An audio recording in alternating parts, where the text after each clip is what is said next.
अस्सलाम वालेकुम, welcome to all of you at Medics Web Point. MD CAT 2025 के लिए आप किस तरह से अप्लाई करेंगे, सारा प्रोसीजर आपको स्टेप बाय स्टेप इस वीडियो में बताया जाएगा। तो आपने ये वाली वेबसाइट पे आ जाना है mdcat.pmdc.pk। तो जैसे आप इस वेबसाइट पे आएंगे, इस तरह का पेज आपके सामने शो हो जाएगा। आपने सिंपली क्या क्लिक करना है कि यहाँ पे क्लिक करेंगे रजिस्टर के ऊपर। जैसे रजिस्टर पे क्लिक करेंगे तो इस तरह का पेज ओपन हो जाएगा। यहाँ पे एप्लीकेंट नेम आएगा, यानी कि जो स्टूडेंट एग्जाम देना चाह रहा है उसका फुल नेम आएगा, जैसा कि CNSE के ऊपर लिखा होगा। फिर फादर नेम क्या है और आइडेंटिफिकेशन टाइप पे क्लिक करेंगे तो यहाँ पे आपको 5 ऑप्शन मिल रहे हैं: CNSE, B form, juvenile card, NICOP, Pakistani passport. जो पाकिस्तानी स्टूडेंट्स हैं वो इन 3 ऑप्शंस को यूज़ कर सकते हैं। अगर आपका शनाख्ती कार्ड बना हुआ है तो आप CNSE के ऊपर क्लिक करेंगे, अगर नहीं बना तो बे फार्म के ऊपर, या अगर आपका स्मार्ट कार्ड बना हुआ है जो कि 18 साल से पहले बनता होता है, कि स्टूडेंट्स ने बनवाया होता है, तो वो जुवेनाइल कार्ड पर क्लिक करेंगे। और जो ऐसे स्टूडेंट्स हैं जो कि फॉरनर्स हैं, किसी और कंट्री में रह रहे हैं, तो वो ये नीचे 2 ऑप्शंस को इस्तेमाल करेंगे।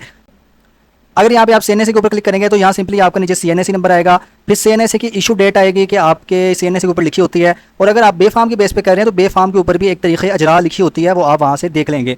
और सेल नंबर इंटर करेंगे, जेंडर यहाँ पे क्या है, बर्थ डेट क्या है, ईमेल एड्रेस आपका क्या है। तो ये ईमेल वही लगाइएगा जो कि आपके पास लॉगिन हो, क्योंकि इसके ऊपर बाद में वो कॉन्टैक्ट वगैरह कर सकते हैं। बाकी यहाँ पे पासवर्ड कोई भी आप चूज़ कर लेंगे। और ये सारा काम करने के बाद यहाँ पे कोड आप इंटर करेंगे 5+5 10।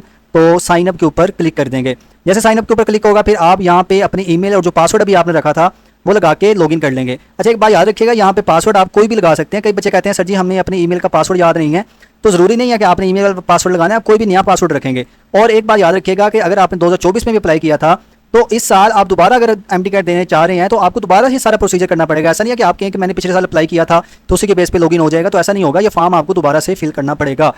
तो जैसे आप ये लॉगिन करेंगे फिर आपके सामने इस तरह का जो पेज है वो ओपन हो जाएगा। और यहाँ पे आपने सिटी ऑफ रेजिडेंस अपना लिखना है, आपका डोमिसाइल कहाँ का बना हुआ है वो प्रोविंस चूज़ करेंगे, फिर आपके डोमिसाइल का सिटी कौन सा है, और इसी तरह फिर आपसे यूनिवर्सिटीज़ का पूछा जाएगा। अब यहाँ पे आपने इस चीज़ का ख्याल रखना है कि क्योंकि 2025 में डोमिसाइल की रिस्ट्रिक्शन लगाई गई है, तो आपका जहाँ का डोमिसाइल बना हो आपने वही जगह चूज़ करनी है, ठीक है। यानी यहाँ पे मैंने अगर पंजाब सेलेक्ट किया था तो मेरे पास ये पंजाब का ही ऑप्शन आ रहा है। अगर आपके पास यहाँ पे कोई और ऑप्शन शो भी हो तो आपने उसको चूज़ नहीं करना, वरना बाद में आपके लिए मसला बनेगा। और फिर आप अपना प्रेफर्ड टेस्ट सिटी चूज़ कर सकते हैं। सिटी आप कोई भी रख सकते हैं, ये ज़रूरी नहीं है कि आप जो है जिस सिटी से आपका डोमिसाइल है वहीं रखें, बल्कि आपके सूबे में जो मर्जी शहर हो आप उसे चूज़ कर सकते हैं। फिर आपकी एजुकेशन टाइप जो है FSC है या A लेवल्स है। अगर आप अभी फर्स्ट ईयर के यानी आपने एग्जाम दिए थे, सेकंड ईयर का रिजल्ट आना है, तो आप यहाँ पे मार्क्स अपने फर्स्ट ईयर के टोटल मार्क्स लिखेंगे, ठीक है। जैसे एग्जांपल ये मैं आपको दे रहा हूँ, तो इस तरह से आप यहाँ पे करेंगे। नहीं तो आप क्या करेंगे, यहाँ पे पिछला अगर आपका रिजल्ट है, आप इंप्रूवर हैं या रिपीटर हैं, तो आप अपना पिछला रिजल्ट लिख सकते हैं। तो इसके बाद आप यहाँ पे अपनी recent passport size picture upload करेंगे। वो किस तरह की होनी चाहिए, वो उसमें कोई बैकग्राउंड खास नहीं बताया गया कि आपका जो है वाइट या ब्लू बैकग्राउंड हो, बस कोई भी पिक्चर हो लेकिन क्लियर हो, ठीक है। आपकी यानी कि जो फेस है वो नज़र आ रहा हो। और आपकी मार्कशीट यहाँ पे अपलोड होगी, कौन सी, जो कि आपकी FSC की है, फर्स्ट ईयर की या सेकंड ईयर की। फिर इसी तरह आप यहाँ पे अपना जो नेशनल आइडेंटिटी कार्ड है, CNSE या बे फार्म वगैरह या पासपोर्ट, वो यहाँ पे अपलोड करेंगे।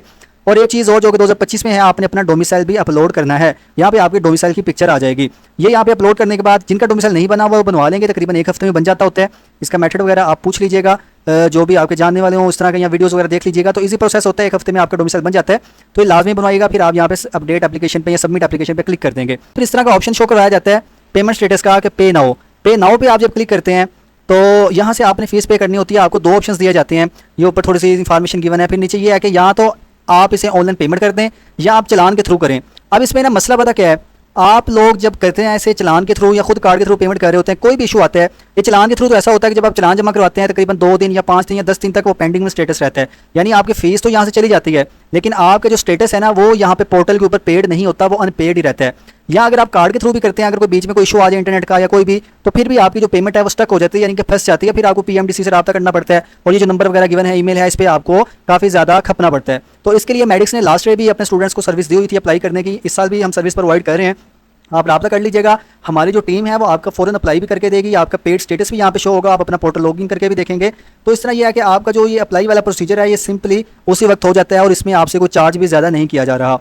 तो अगर आपने ऑनलाइन पेमेंट करनी है, इस पर आप क्लिक करेंगे और ये थोड़ी सी लोडिंग के बाद आपके पास जो पेज है वो ओपन हो जाएगा। वहाँ पे आपने अपनी डेबिट कार्ड की या जो आपका वीज़ा कार्ड है, मास्टर कार्ड है, उसकी डिटेल्स डालनी है, और फिर थोड़ी सी देर के बाद ट्रांजैक्शन आपकी हो जाएगी। और यहाँ पे जो आपका डैशबोर्ड पे स्टेटस है, ये जो कि अनपेड आपको पहले शो हो रहा था, ये पेड यहाँ पे, ये देखें यहाँ पे ये पेड लिखा आ जाएगा, ठीक है। तो ये वाला प्रोसीजर आपने फॉलो करना है और यही इसका तरीकाकार है। मज़ीद अगर आपको समझ नहीं लगी तो आप पूछ लीजिएगा। बाकी चलान कैसे आपने पे करना है बैंक में जाके, उसकी आपको सेपरेट वीडियो इसी चैनल के ऊपर मिल जाएगी। दुआ में याद रखिएगा। फ़ी मानिल्लाह।